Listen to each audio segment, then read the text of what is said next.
Good change of direction, Barry Mackay as well. Takes a deflection! What a Barry Mackay! Rangers back in front! 6 minutes of the second period! Do you want to see more of Ben's wee napper? Well, like and subscribe for more JS content.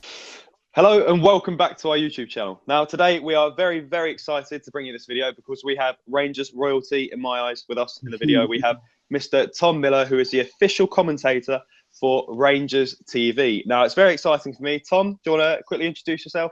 Yeah, delighted to join you tonight on your YouTube shy. channel. I've been covering games for Rangers way back since 1999 and long may it continue. So absolutely sensational and a real treat to spend some time with the Rangers family. You are very well known throughout the Rangers family to be an absolute gem as well. 1999, I don't mean to make you feel old, but I'd have been 2 years old. Wow. It was the first ever game broadcast on the internet in Scotland. It was Ian Ferguson's testimonial. It was Rangers versus Sunderland, and it was audio only. It had never been done on the internet before. So it was, as ever, Rangers at the forefront, pioneering on internet broadcasting. And of course, the other legend that we have on with us is the beautiful Blair Gibson.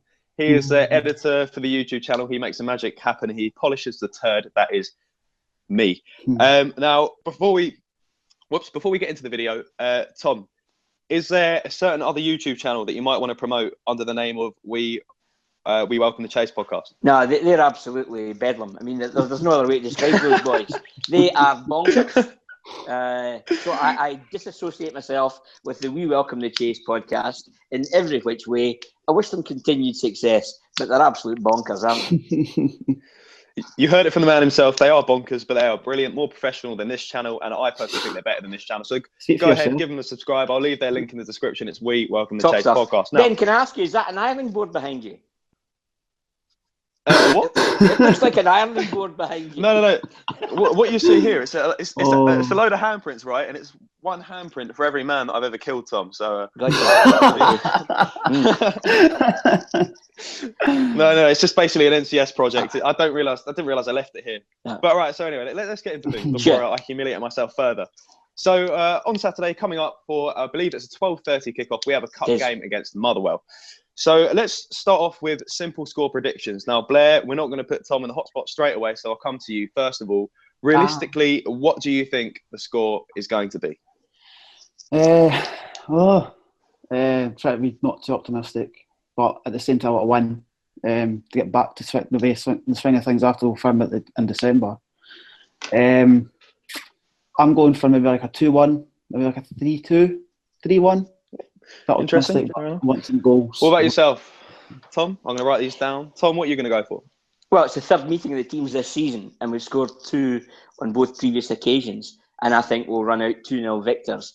The way we started the season with a 2-0 win at Fir Park and another clean sheet for Big Wes. So, Tom, do you know how many times have you commentated on Rangers versus Motherwell matches? Wow. I've no idea, Ben, to be honest, but it'll be substantial. I can tell you that Mark McGee, I think, has been a football manager for just short of 950 matches. That is quite a CV when you consider he's in his second spell at Motherwell. He's also experienced management at Leicester, Reading, Wolverhampton, Aberdeen, of course, where he bombed. I think we're all quite chuffed about that, being candid. But conversely, Mark Warburton has managed Rangers for 78 games. He also managed Brentford for 78 games. So on Saturday, it means he will have been in charge of Rangers at that stage by one more game than he ever managed at Brentford. But compare that to Mark McGee. And sometimes we have to perhaps just give consideration to the fact that Mark Warburton, despite his maturity, is still learning the game as a manager. 150 odd games in charge. And he has, for me, he's a real top-notch fellow. And I think he's so committed to getting it right. And I can tell you, I spoke to him very shortly after full time in the Old Firm game, and he was bitterly disappointed. He was hurting. And he said, Tom, of course he was, we all had to win. And I like that winning mentality, albeit the game didn't go our way. But I think he's got Rangers on the right track. For me, and I don't mean that to be sycophantic in any shape or form, But when you think where we were, where we are, yeah, I think the dynamic of the squad on occasion can be wrong. I think there are components within the squad that are surplus to requirements, and there are other areas of the squad that should be supplemented. But I think we're very much in the right direction. And another win against Motherwell in the Cup on Saturday. I don't think it'll be a huge crowd, incidentally, because of the TV factor. But if we think back to last season, Dundee in the Cup, the early goal, the hyperbole that went round it, beating Kilmarnock over 2 games, yeah, bring it on. So just to refer to what Tom previously mentioned, he said that Mark Warburton is still learning as a manager, and that's absolutely correct. Not to mention that every single manager is learning, but Mark started off his trade, as I'm sure we all know, as like a stock trader. He put all of his money into the management business. He started getting experience under Watford as an assistant manager, and then took his first proper managerial role, I think, was with Brentford, and he took Davy Weir with him. I think that personally, it does show in his attacking technique. So we play triangular football, lots of run making. We control the midfield on quite a few occasions, but I think it does show his inexperience in management in some senses, in the sense that our defence, it's been needing a looking at for a while now. And recently, the panic buy of Senderos, he's played 2 games. And the only transfers we've had so far as of yet, of course, I'm not in the office of Rangers. I'm not in the mind of Mark Warburton either. I don't know what is going on with the transfers. Maybe there's a line of defenders coming, but it seemed that the defence has been a little lacklustre for a little while now, but I'm sure he's on it. I'm sure he's sorting it out. So I've seen a few comments on YouTube actually about that, but I think what we need to do for now, as I'm sure Tom, Blair, you'll probably agree, is let's back the manager. Because 4 years ago, if someone said to me, in your first season's back, you're going to be second in the Scottish Premier League, I would bite their hand off. That is sensational. In general, yeah. I was thinking that the midfield, maybe it's the midfield that's letting too much through to the defence, and it seems like it's a defensive problem, whereas it could be the midfield, and the midfield is letting the defence, take all the slack. So maybe Fair that's point, why that is a good point. From the front. Fair point. Yeah, absolutely. Mm-hmm. That's very true. So, Tom, I'll come to you for this one. A simple yes or no question. Should that'll be a first James Tavernier? Yes, I know it. Yeah, I know. Why use one word for Tavernier 1,000? Start at right back. Sorry, I missed that. Right back. I'm favouring a back 3 on Saturday. I like the energy that James Tavernier brings to the side. I think his deficiencies have been. Did you just say a yes or a no? Incidentally, was it you wanted? Do you know what, Tom? You are the star here, so just take control. You do your thing. I think his defensive deficiencies have been evident this season.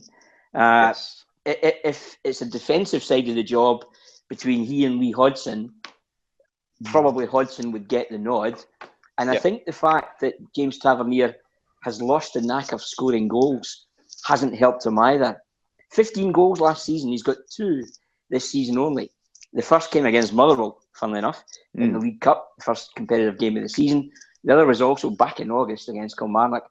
So I think a goal or 2 for JT would help his confidence. But right now I'm favouring a back 3.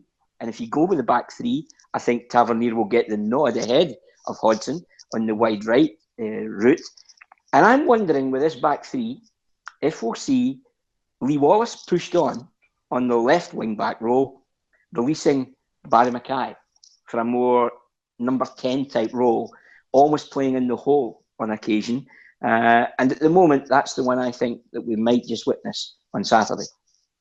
Do you think that he's taken a bit of from Conte at Chelsea? Do you think there's a lot of, he's looking at that and he's thinking, well, that's working for them? Is that, do you think, something he's taking on himself? No, I think if Mark Warburton was totally honest, he would prefer to play his favoured 4-3-3, which is a very fluid system. When you don't have the ball, that your 4 should be protected effectively by a 5. And you push on, your front 3 can become a 5 as well. But that's the team he likes to play.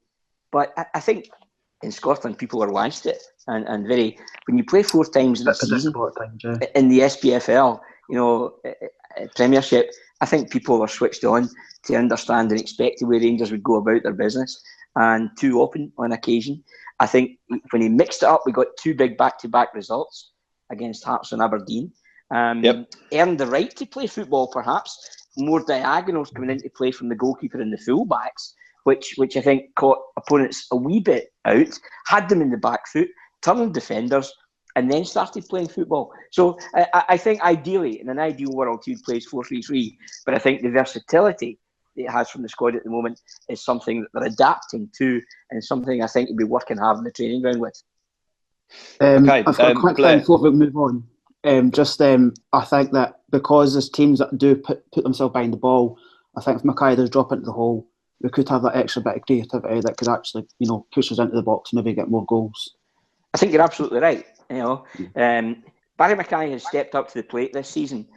Nobody ever doubted the qualities that he had technically as a footballer, but he's a wee bit insular, Barry Mackay, and I mean that in the best possible sort of manner about the way he lives his life. He's not a great mixer, Barry, and you see that with the fans. He's not great with interaction either.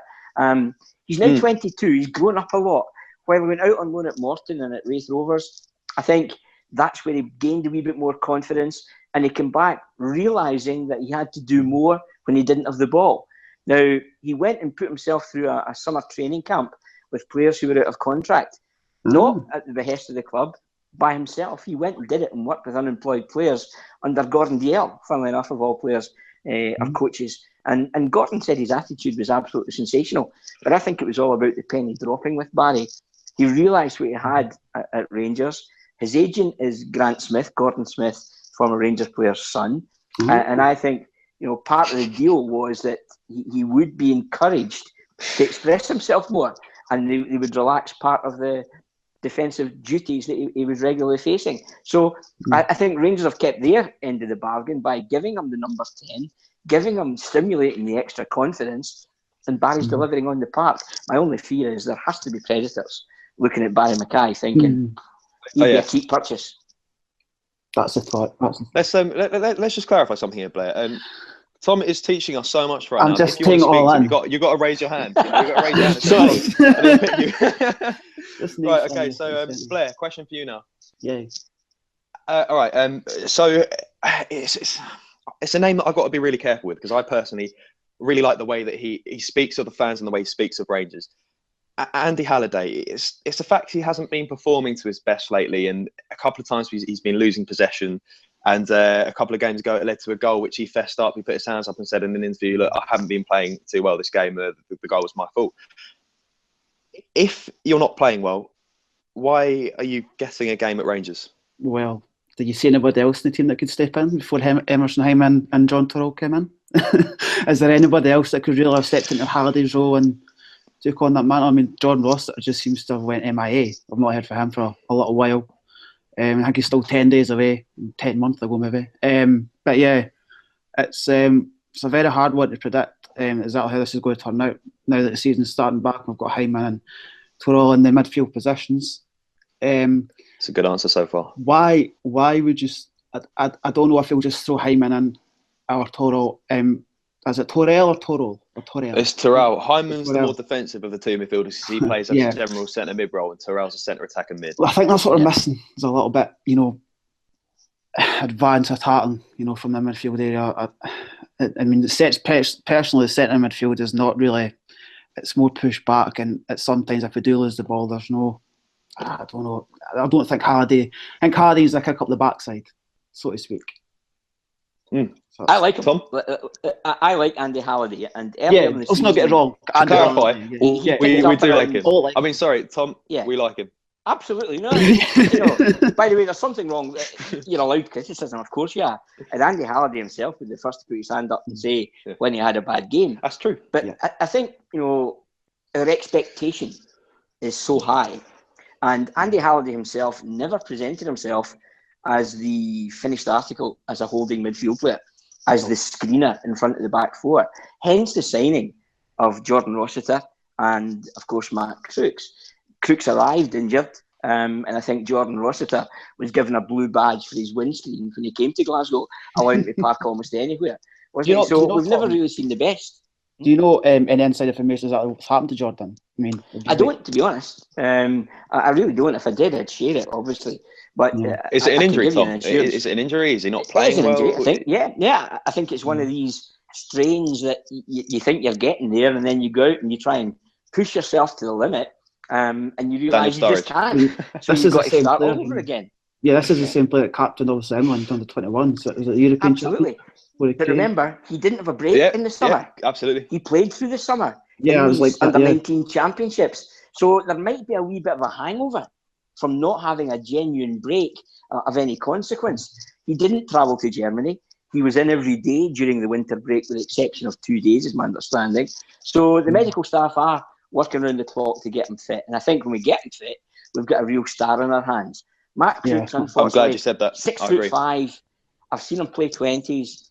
He's got the ability to just work through the gears, big, wide stride, covers the territory very quickly, happy to drive out of defence, and has a pass as well. But again, I think last season he picked up 12 or 14 yellow cards playing for Accrington Stanley in a season. Now, for me, that's what we're short of. We need a Mr. Nasty on occasion. And I don't think we have that. We're too soft. We're too nice. Are you looking for a sort of Souness attitude? That'd be sensational. We're a wee bit away from that. But on occasion, there's something about you need somebody to put their foot in. 6'5". Yeah. He's 6'5". Brilliant. Height is what we need. But like categorically, Tom, he can't header the ball. He gets out jumped by anyone. Yeah. Why? You're 6'5". I mean, come on. I think we saw him at his worst when he was given his debut in the very difficult surroundings of Tynecastle in an away match when the team weren't playing particularly well and Hearts had the wind in their sails. The last match under the previous manager, Robbie. So I'm not convinced that we saw the best of Matt Crooks. Needs must. The manager was desperately looking for an ace in the hole. He was just looking to pull the old rabbit out of a hat and get something different into the side that night. It didn't happen. And I think the right thing has happened now for Matt Crooks to go and get game time and come back, confidence built, and his fitness ready for next season. I think the difference between Rossiter and Crooks is that Rossiter has been given the time to recover. And I think when Crooks came in, has obviously not got the match fitness that he needs, and that's what's got on the fans have got in their back a little bit. And like, this is not the signing of a promise when you're signed. And now players are their own worst enemies. Players want to play. They hate being not involved on the training ground. They hate not travelling with the team and not getting involved in the buzz of a match day. And on occasions probably push themselves too hard. So it's a difficult one, but it'll be great when we've got all this level of competition available for selection to the manager. Andy Halliday, back to Andy. I think some of the work he does is unseen, and he's perhaps had one or two games not to the standards that we know he's capable of. But for me, he would play on Saturday. I think you look back to the Celtic game, his influence in that game was obvious on one or two occasions. So I would stick with him at the moment. I don't see anyone better. I think he'll start one of the two new guys in midfield. Terrell, I think, might get the nod ahead of Hindman, simply because he's more of a goal threat. And I wonder if maybe Jason Holt's jersey is more under threat than Andy Halliday's. Blair, so far we've definitely learned one thing about Tom is when Tom comes to your YouTube channel, you are the guest. Fair shout then. Is it true? There are rumours doing the rounds that O'Halloran is set to go to Hearts on loan. Can't see that. Do you know anything on that? No, I can't see that. Because they're Europa title. Yeah, challenging I for feel Europe. sorry for Michael O'Halloran not getting the amount of game time he would like. So do we. In the match against Kilmarnock this season, he got a chance and bossed the show. It was quite outstanding. Perhaps it's the way that Rangers play the game that, it's St Johnstone who were much more attacking or a defensive team hitting in the counter-attack. He fitted that system better than perhaps he does in Rangers when there's so much of the ball and teams defend so deep. He doesn't quite get the chance to use his pace and acceleration to go beyond the last defender. I'd be absolutely astounded if the Hearts suggestion has any legs. But what I would say is if Rangers are looking to do business with Hearts, I would take the boy Sam Nicholson. I think despite being an Edinburgh boy, I think he's got a touch of the old Glasgow terminology of being a bit gallous and more of a goal threat. So we'll see. But I understand Michael's frustrations, but I think it would be a disastrous move for Rangers to allow him to move to Hearts at this stage of the season. Yep, completely agree. Tom, Blair, do you know much about something brilliant called Rangers Lotto? Rangers Lotto? Lotto. Lotto. Not a thing. Rangers Lotto. never. I did feel guilty. So it's the day I was travelling to Lanzarote, sitting in the departure lounge at Prestwick Airport. All I could see were people signing up for the Rangers Lotto and the cash going to youth development, and I felt really quite guilty that I had never done that. And I signed up there and then. And I think, when you analyse it and you think about it, a couple of pounds a week, whatever you're prepared to commit to, knowing it's going straight to the coffers to hopefully develop the next parcel of young players coming through that might battle for a place in the first team, then it's got to be money well spent. Yep, exactly. Tom has just hit the nail on the head there. Why not sign up for Rangers Lotto? It's literally just £1 for the lottery. The money goes straight into the club. It will develop the youth staff and will benefit the club in total. If you want to get involved in it, the link will be in the description down below. And the man himself, Tom, has commended it, which is always good. Greg Cole. Greg Coe as well, and big. Colin Is he for real? Yeah. He has to be a fictional character, Greg Coe, is he not? I mean, unbelievable. He's we just go with it, to be honest. But he's got a sense of humour and a sense of development, and I like that. Very much appreciated. Huge thank you, of course, to Tom and Blair for joining us today, as Blair's shown his pretty face for the second time on the YouTube channel. Superb. Potentially we'll have Tom back, but I don't see it being in the news feature because he's a very busy man, and also he needs to get onto We Welcome the Chase podcast, don't you, Tom? That's me under pressure now then, Ben, isn't it? I'll have Snagster straight on the phone, looking for a date for the diary. I've got to help Snagster out as well. I love the man. Yeah, top stuff. All right, anyway, so from the channel, that'll be all. Great stuff, guys. Good to see you. Here's where you click off live. All the very best. Take care. Good to see you as well, Tom. We are the people. We are the people.